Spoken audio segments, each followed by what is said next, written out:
30 दिसंबर की रात को गुरु गोविंद सिंह जी डिसीजन लेते हैं कि आनंदगढ़ किले को छोड़ा जाएगा।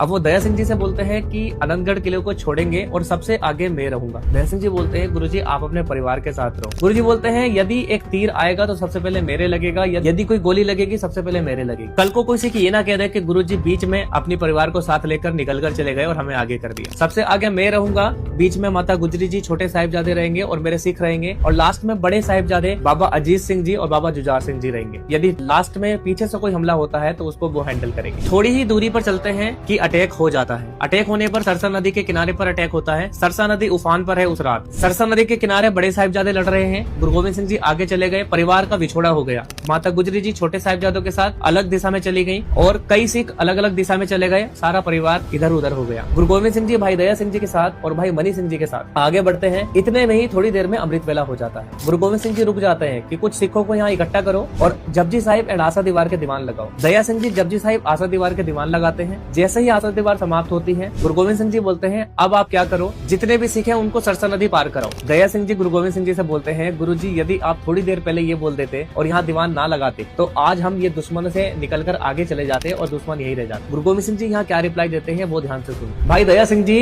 यदि आज जपजी साहिब का पाठ नहीं होता ना तो कल को ऐसा दिन आता कि मेरे जो सिख हैं वो सुख में भी जपजी साहिब का पाठ नहीं करते। आज इस कष्ट में चाहे कैसी भी घड़ी हो, जपजी साहिब का पाठ हमें नित्यनेम नहीं भूलना चाहिए, ये जरूरी था। अब इससे लर्निंग ये मिलती है हमें सुख में, दुख में, शादी में, विवाह में, कहीं भी हम रहे हमें अपना नित्यनेम नहीं छोड़ना चाहिए मेरे भाई। हमें जपजी साहिब का पाठ तो पकड़ कर ही रखना चाहिए। गुरु गोविंद सिंह जी आगे बढ़ते हैं, सरसा नदी को क्रॉस कर जाते हैं। अब भाई जीवन सिंह जी बड़े साहिबजादों को सरसा नदी के किनारे पर बोलते हैं कि आप भी सरसा नदी को क्रॉस करो, लेकिन बड़े साहिबजादे अजीत सिंह जी बोलते हैं मैं सरसा नदी को क्रॉस नहीं करूंगा, यहाँ पर युद्ध का मैदान नहीं छोड़ूंगा। अब आगे क्या होता है नेक्स्ट पार्ट में बात करेंगे, तब तक के लिए